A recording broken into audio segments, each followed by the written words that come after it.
I think there's a lot of ego between different units. Eventually, we're all there to protect Israel. Right. The entrepreneurial roller coaster is harder than serving in 8200 or creating a product within a technological military unit. So we're working really hard, creating new platforms to encourage people to become entrepreneurs, to start successful Israeli companies, succeed outside of Israel, of course, and bring not just pride, but also success to the Israeli economy. Welcome to another episode of Israel Tech. I'm really excited that I had Chen Shmilo, head of the 8200 Alumni Network. The reason why you're seeing me and not the interview is because unfortunately we had a technical issue for the first few minutes of this interview. So let me get you up to speed. Where we started was, of course, an introduction of Chen, the 8200 Alumni Network, what it does, and really 8200. 8200 is basically Israel's NSA. It's the cybersecurity and the security element within the Israeli Defense Forces. Out of the 8200, some of the best technology and startups have ever been created.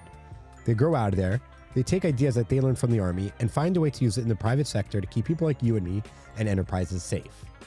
That has been one of the key components of Israel's success in the cybersecurity industry and how Israel continues to lead the world.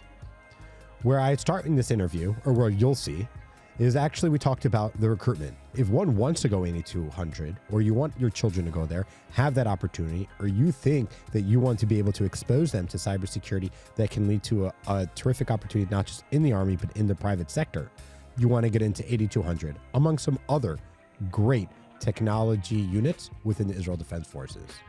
So I'm going to leave you off here where Chen and I picked up the conversation of how he had to, starting in high school, even earlier, prepare himself and make himself available to the Israel Defense Forces so he can then be recruited into 8200.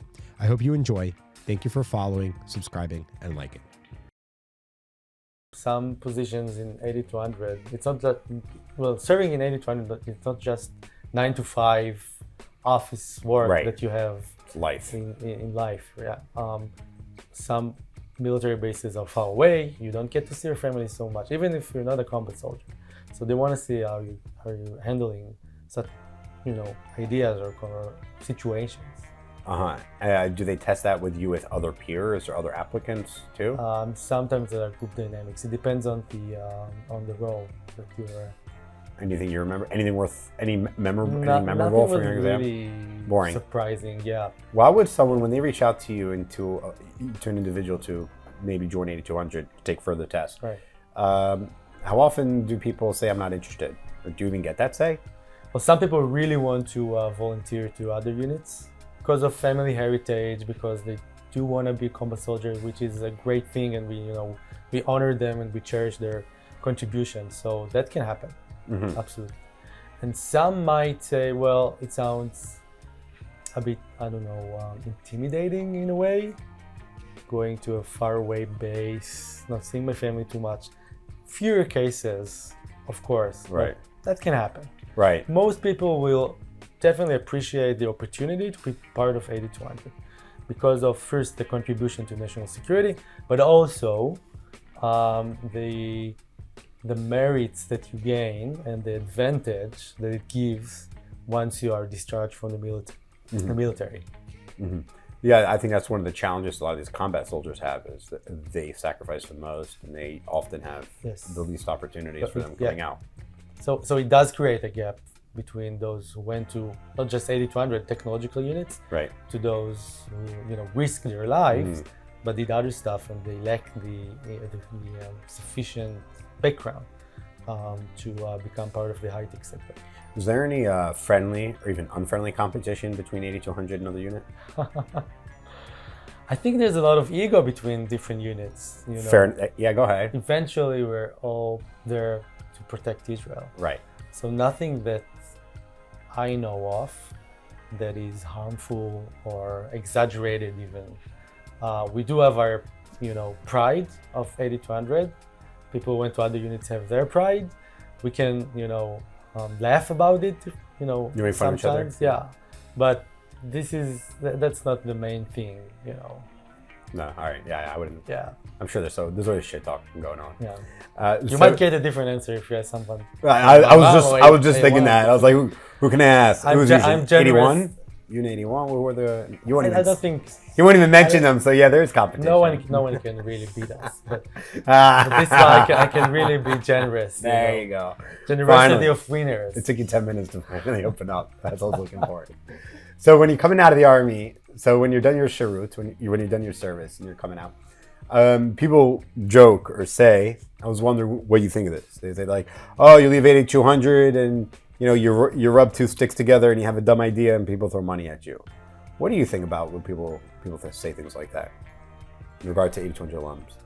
Well, first, if we relate to this question seriously for a moment, the graduates of 8200 along the years were key players in making Israel the startup nation, starting from Checkpoint, even before, by the way, through all these years, even to the nowadays Wiz. Right. They're all 8200 graduates. Some would even say that they got not just their knowledge, but their inspiration, not to say a specific idea, to start their company based on their experience. That was my assumption when I said Israel is leading in cybersecurity. It comes directly from the Army. You see you're starting startups, when whatever you're 24, 25. Exactly. And those obviously this kind of technology was used in some way for defense purposes, and then they find a way to use it to defend enterprises in the private sector. But would you say that's true? I mean, I would agree to some extent, but also the fact that you have this entrepreneurial mindset as a soldier or officer at 8200 gives you a lot when you finish your military service.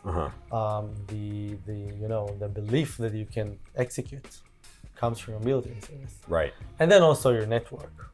Right. Because you get discharged from the military if you want to start your own company. You know a lot of people, so you can find co-founders. You can access different angels or VCs quite easily, which is actually, by the way, why we established an acceleration program that is open for everyone, because we want to spread this success. Yeah, totally. But again, back to being an alum, it's the knowledge, the expertise, the network, but also it's the entire package, right? What do you think what are the downsides of going into 8200 as a unit? So, when people talk about entrepreneurs, and they compare 8200s to those who were in different units, who maybe didn't go to the military because they're from the Haredi or the Arab sector. But especially if you were a combat soldier, you know how to deal with really hard situations in life. And the entrepreneurial roller coaster is harder than serving in 8200 or creating a product within a technological military unit. And so they have maybe sometimes a more accurate life experience that can help you overcome hurdles. Right. I totally see that. Do you think that the programming and the training from 8200, obviously it changes who you are, and they have a lot of positives. So do you think maybe there are some things you kind of have to unlearn when you go back to to be a better citizen, civilian, friend, family member after you take off the uniform? Well, it's a good question. I think it's a personal matter. I'm not sure that people change that dramatically, so they have to acquire new skills to that extent. Everyone who finishes his military service has to reacclimate back to civilian life. Usually it's quite simple. But yeah, I do not recognize anything special. For a brief moment, let's talk about a really important topic for growth. Many Israeli tech companies are tasked with expanding in America. And as you know, one of the hardest things to do is recruiting. That is why Israel Tech is proud to bring you Hagesha Group, a trusted partner helping Israeli tech companies expand and recruit in the United States. Hagesha Group helps you quickly find top talent that fits culturally with your Israeli tech company. If you're looking for the best results, Hagesha Group is on the ground in the US to help you deliver no matter what. For more information on Hagesha Group, you can visit hageshagroup.com. And now, back to the show. After you out of 8200, you didn't start a startup? No. No. Back then I thought I would be a lawyer. Oh no, another one. Yeah, another one. So I made my parents happy, but I didn't end up being. Are they still happy? Yeah, of course. It took my mom like 15 years to be okay with the fact that my brother dropped out of college. Okay. And he wasn't studying to be a lawyer or anything either. So it's just, yeah, Jewish parents are tough. So after you studied for a law firm, why did you decide to get back into the whole 8200? Well, at some point, 8200 impact. I had a career in, as a lawyer, but in public policy arena, focusing on public health. And I did like it, but at some point, I really felt the need to be part of the innovation ecosystem. What pulled you? It really triggered me. I felt like I discovered, maybe a little bit late, but eventually I discovered that I have my own entrepreneurial, not dreams, but So I'm kind of an entrepreneur, maybe a social entrepreneur, but I want to build stuff. I think I'm a builder. How did you notice that? Because I noticed that also later, like in life. When you see things and you feel like you have the idea how to fix them, and you're willing to, extreme frustration. Yeah, and just be there, be on the let's say on the dance floor and be the dancer, not just the audience, right? And I was the CEO of another nonprofit in Israel in public health, and I had this was eager to change things, not just in terms of policy, but do things differently, and also incorporate technological solutions, which I didn't know much about back then, but I felt like it's time for me, to pivot and be part of the tech ecosystem. And this is where I had the enormous opportunity to apply to be the managing director of one of our acceleration programs at the association, 8200 Impact. And I was, fortunate enough also to be accepted, to be nominated as the managing director of 8200 Impact. This is where it all started for me, like almost, a new phase in my career, which brought me all the way to be the CEO of the association. But that was the turning point. Wow. Yeah, I could see working in public policy would make you want to do the opposite and be entrepreneurial and solve problems. You feel like a clog and a mistake. So why did you choose to go into 8200 Impact? I mean, there are probably so many ways and many startups, and you could have used your talents and working with health policy, maybe into health tech. So I loved the combination. For me, it was a meeting point because I wasn't that ready to go back to the private market. I did my internship in a private law firm, a really good one in Tel Aviv, but I deserted it, and then went all the way to the public sector, and then even the civil society organization, what we call a third sector here in Israel. So I needed to to start in maybe a software way, and to smooth it in a way. And so I found the 8200 Alumni Association, which is a non-profit, but is actually an ecosystem player because it supports early stage startups. And I loved the idea of 8200 Impact to be a program that supports private companies, early stage entrepreneurs that want to solve a significant social or environmental problem with technological solutions. So impact tech startups. I really loved the combination of doing good as well as doing well. Doing well is doing good also. Right. So you joined 8200 Impact. Where'd you start? How did you start there? Doing what? So we were actually an acceleration program, one batch a year, 12 to 14 startups. Again, impact tech startups, early stage entrepreneurs, not just 8200 graduates. Doesn't that defeat the whole purpose of an alumni association? No, you know what? Well, one of our goals is actually to harness the human capital of the graduates for the sake of the Israeli economy and society. Part of our DNA is to give back to society. We do it throughout the service. Right. Not just with the main mission to protect Israeli citizens or provide intelligence to do so, but the unit itself has many social initiatives.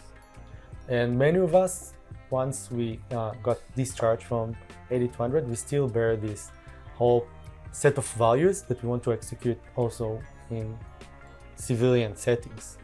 And the association actually plays a role as a platform for us graduates to initiate different programs to support the Israeli society. The first program was 8200 EASP, which was actually the first acceleration program in Israel under a non-profit umbrella. And right from the start, the leadership of the association decided that it would be an open program for all entrepreneurs, not just 8200 graduates. So I call it shoulder-to-shoulder principle. 8200s and non-8200 graduates that can enjoy everything we have, in our capacity, mentorship, content, if that's early stage entrepreneur, many connections, really, really interesting networking. So we are leveraging what we have as an alumni association for the entrepreneurs. So what do you guys do for 8200 alumni specifically then? If it sounds like, if you're for everyone, you're for no one in a way. I'm not saying that's true, but you know what I mean? Like, what are you doing specifically for 8200? Or is it really the whole thing is to bring the talent and the network of 8200 and use that to help elevate others? Yeah, so we do both actually. So in a way, we wear two hats. The first hat is a classical alumni organization. So we have stipends for people who come from disadvantaged communities that are 8200 graduates. For startups, for schools? No, for schools. We have different communities that people can gather around specific topic, such as 8200 Mid East, 8200 Climate, Bio, Gov, so on and so forth. We have networking events. We have a career promotion center to help people find their next thing. Classical alumni organization. But this hat is only 10% of what we do. 90% of what we do, which is the second hat, is this venture of social and technological programs that 8200 graduates established, initiated through the association based on our infrastructure, but support different kind of goals or promote different kind of goals to support the Israeli society. And this venture of programs is actually in three main domains: entrepreneurship, technological entrepreneurship, so all the startup support programs that probably we'll elaborate on shortly. Then we have employment and career promotion, focusing on disadvantaged communities and underrepresented audiences such as women, Jewish Ethiopians, Arab, so on and so forth. And the third domain is technological education in periphery, geographical and social periphery. And under each title, we have different set of programs. You want to go into a little bit of each of those three more, or? Well, maybe, especially the last one. Technological education? Yeah, in the periphery.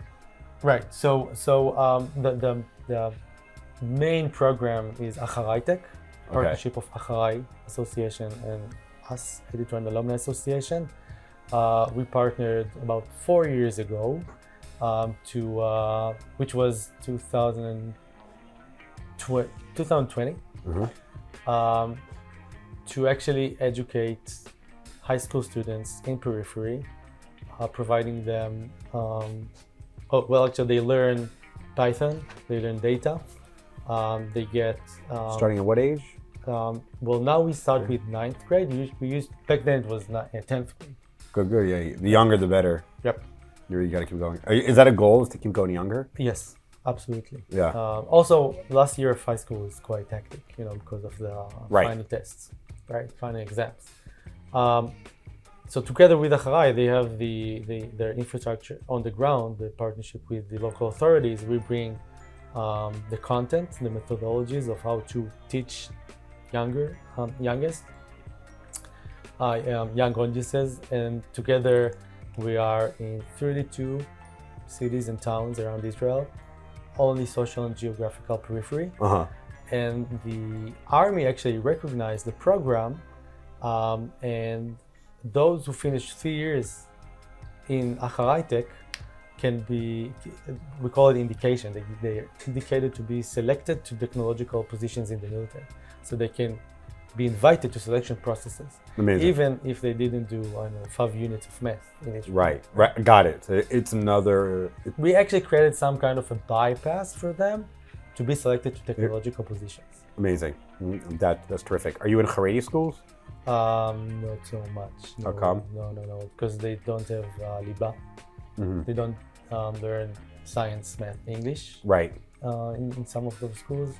Probably most of them. The English is the biggest challenge I've seen. It's a huge Not challenge. the science and math, Sure. it's the English. In general, for those on the periphery and those that want to get involved in technology Right. or other things, is the English.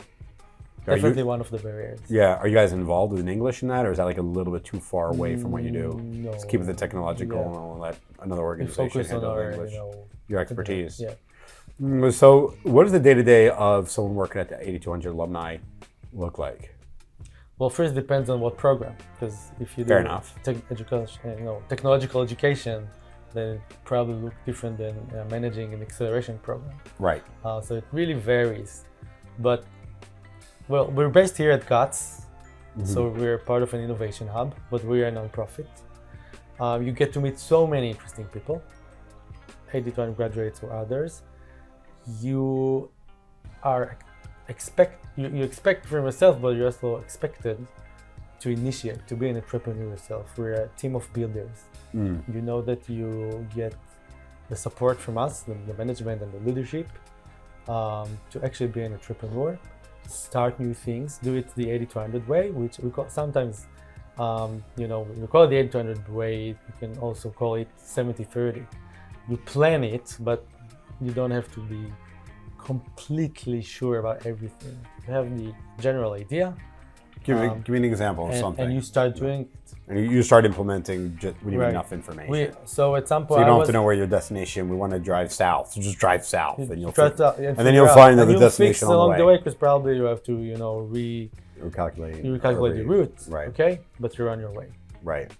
Okay, we're not a corporate. We're actually Yeah. quite the it's opposite. Yeah. Right. This is how so many programs. Can you give an example of Sure. something like that? Like real life. One of my favorite examples is the establishment of the 8200 Beta program. Okay. So one of my colleagues, Einav Biatgo, who's also 8200 graduate, also an ex-lawyer, by the way, and she's also part of the Ethiopian community in Israel. I was fortunate to recruit her as the community operation manager in 8200 Impact, and at some point she reached out and said, listen, I don't see people from my community in meetups, let alone, signing to the program or filling in the application forms. They are not here.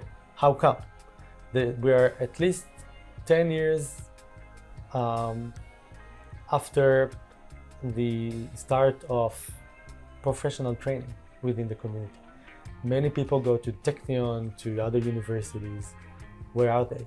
Because I know people who studied computer science. We don't see them here in the entrepreneurial ecosystem. Well, someone has to work for the entrepreneurs, no? So, well, we figured out that there might be some barriers for them, but we need to see we need to ask ourselves some questions and see and learn about the problem more.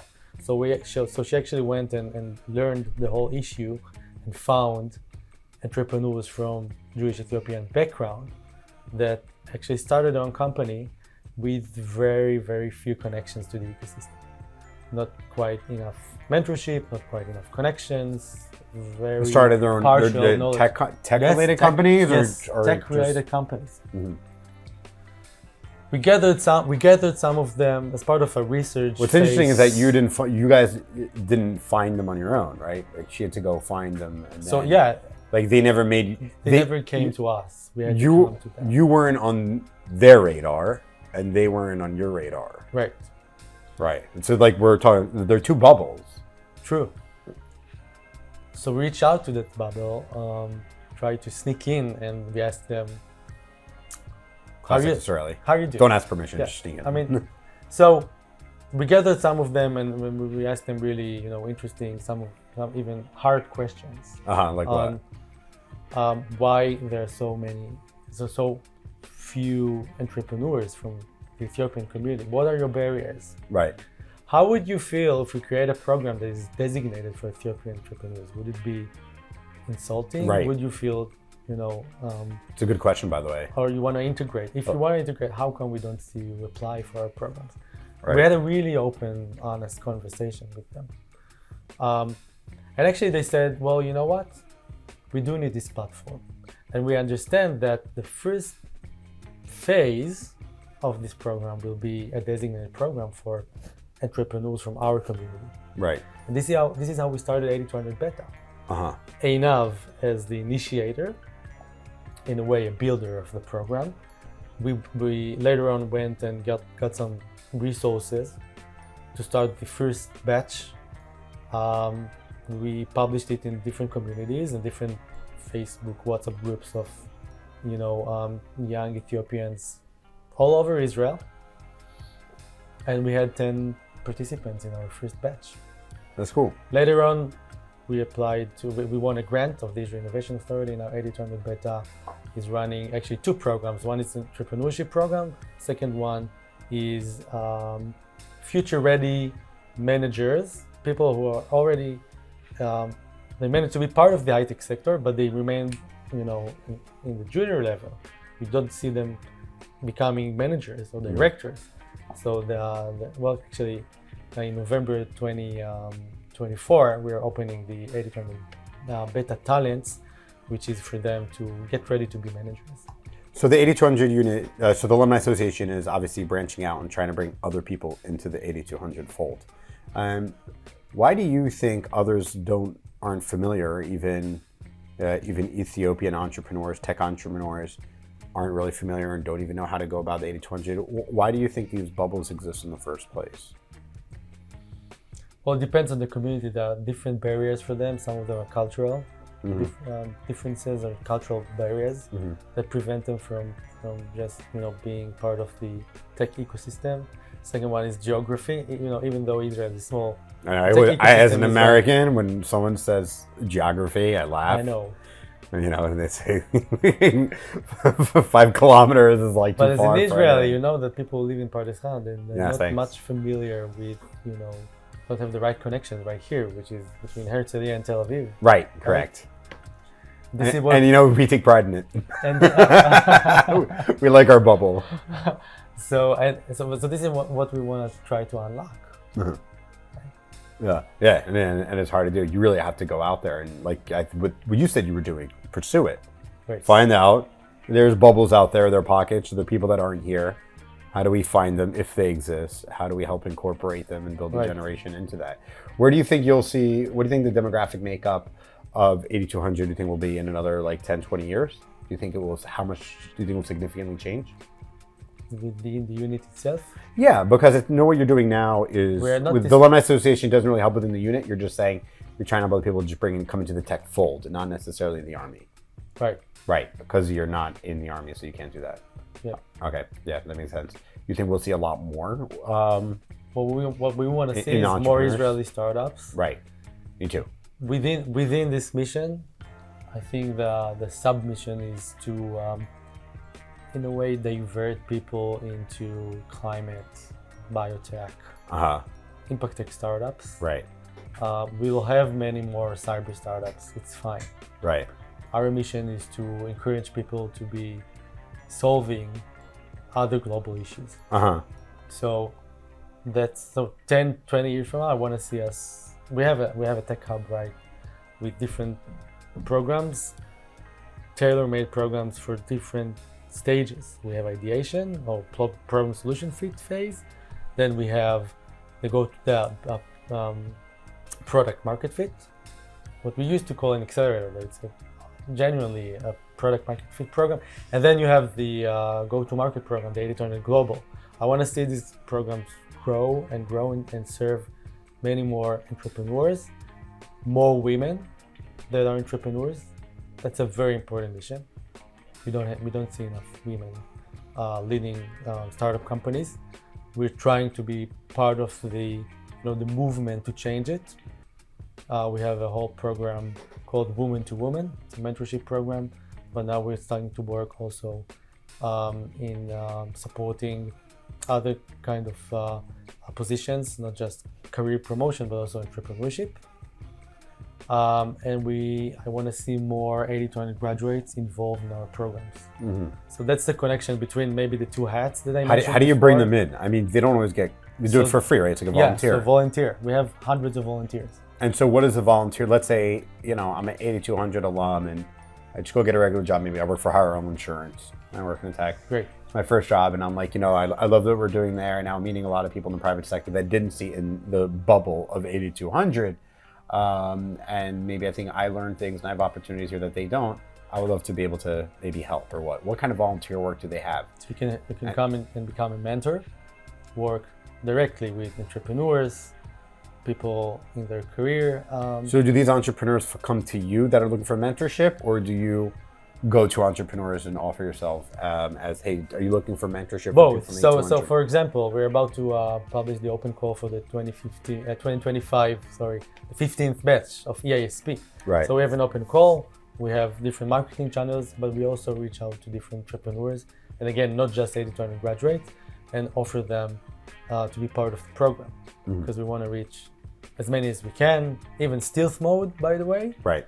So we do it both ways, inbound and outbound. So since the war, how has the responsibilities of the 8200 Alumni Association changed? First few months of the war, we had to help to support the units, reservists that are part of, association members who went back to military service, but also we wanted to keep our programs running as much as we could.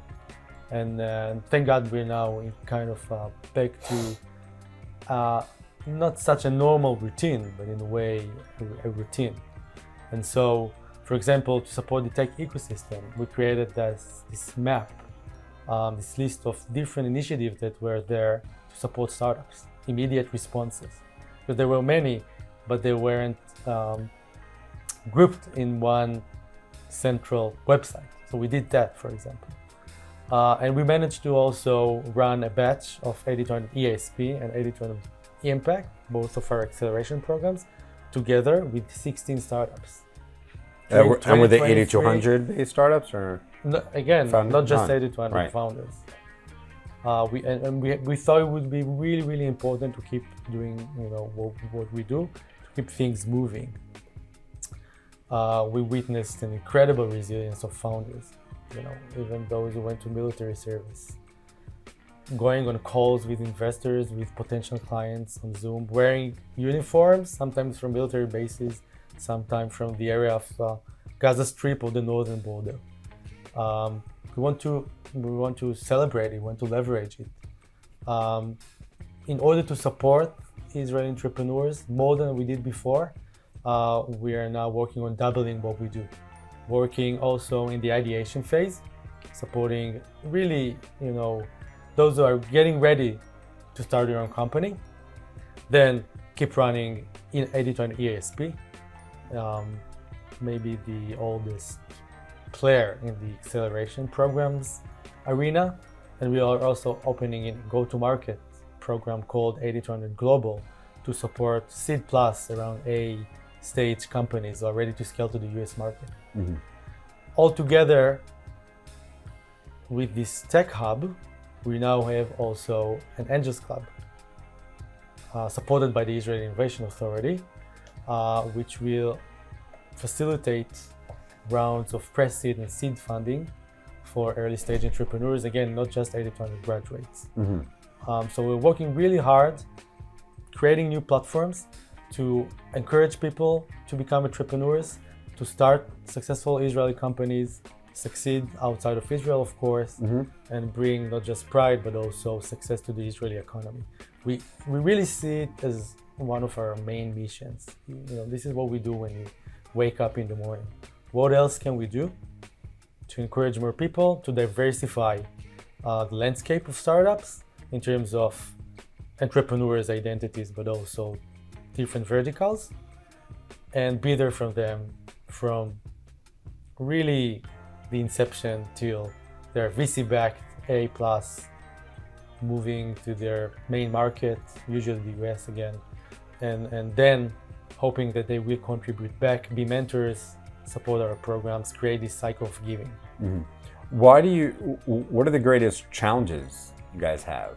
It seems like, you've a good staff, you have a lot of partners, you're doing a lot of things. Where do you guys run in any walls at all?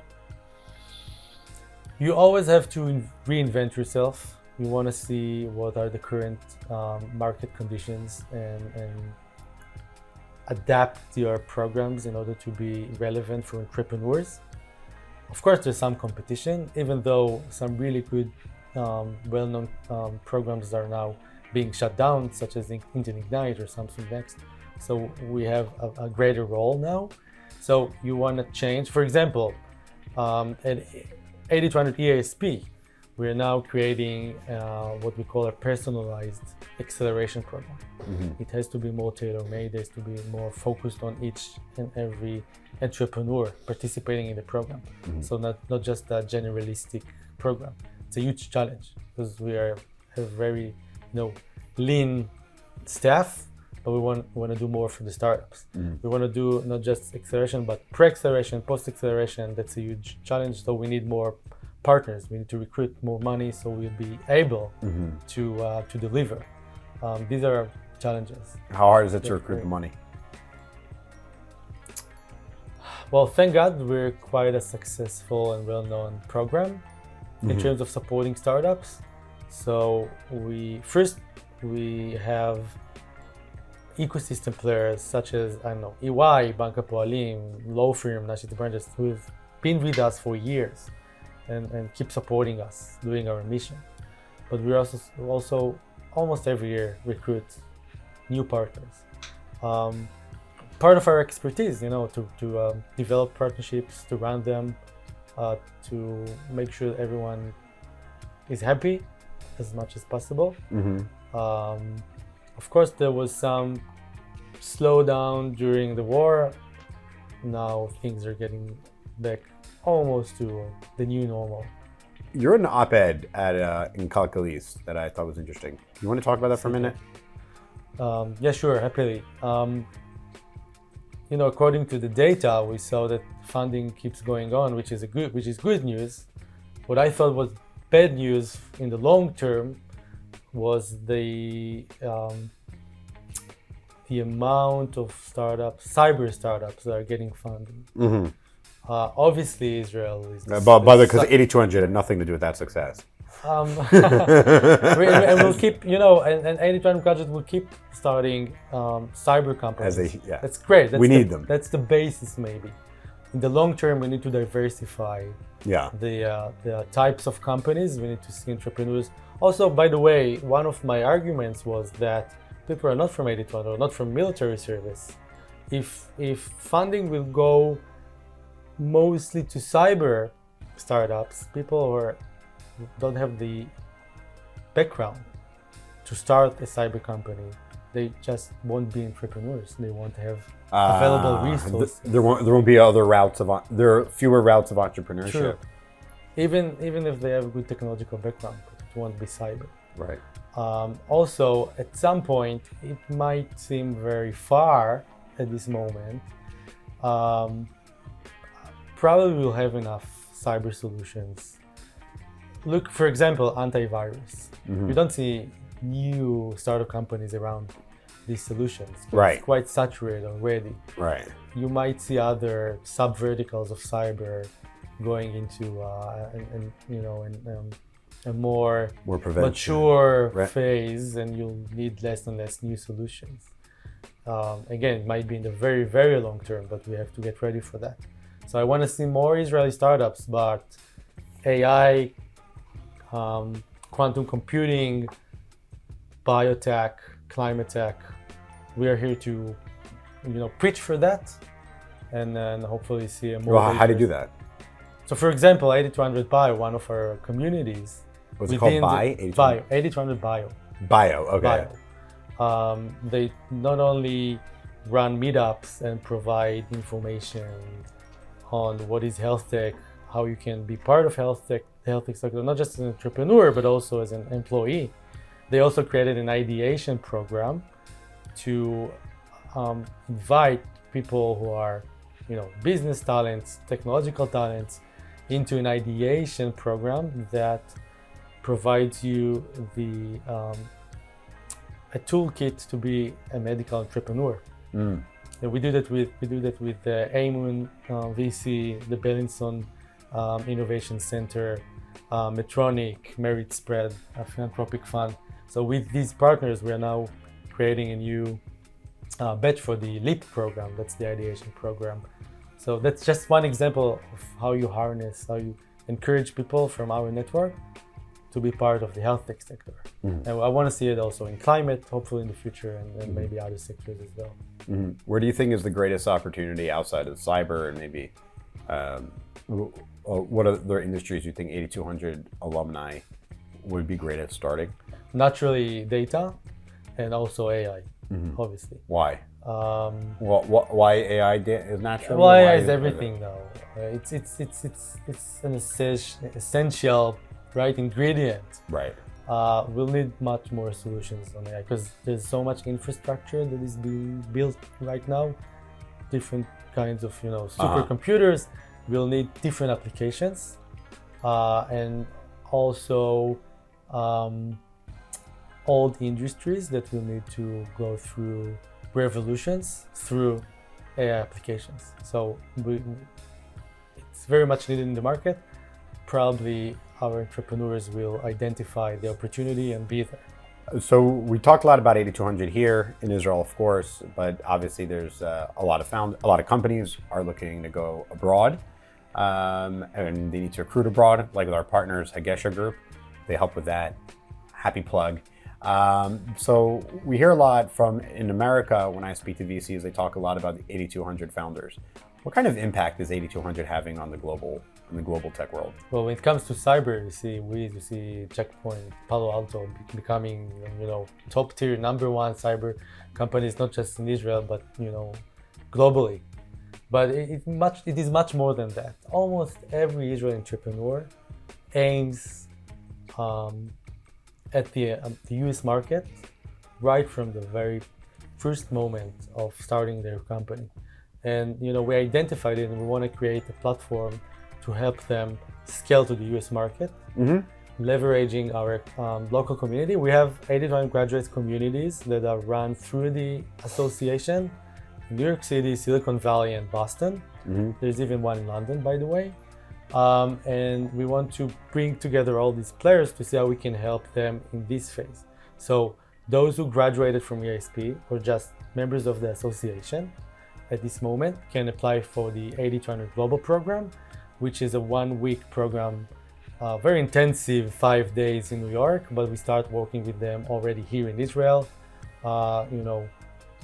polishing their pitches, getting ready for B2B meetings in New York, and then in New York meeting with Israeli entrepreneurs who made it there, different VCs, different potential clients, and also getting them ready to the actual move. At least one co-founder has to plan his move to the US in the foreseeable future. That's one of the prerequisites to apply to the program. And so we have some sessions on how you find your neighborhoods, where your kids can go to kindergarten, how do you hire a first person there, where your office can be. So very much actual, assistance for them to start the scale process to the US. Fascinating. I think it's great to when I think of 8200, I think of the unit, and then maybe a lot of them come out and start cyber companies like the giants that you mentioned. But it's nice to see what the association and in general is doing to help people well beyond 8200 to have a great impact. Chen, I love the work that you're doing for our ecosystem. Thank you so much. Thanks for being on Israel Tech.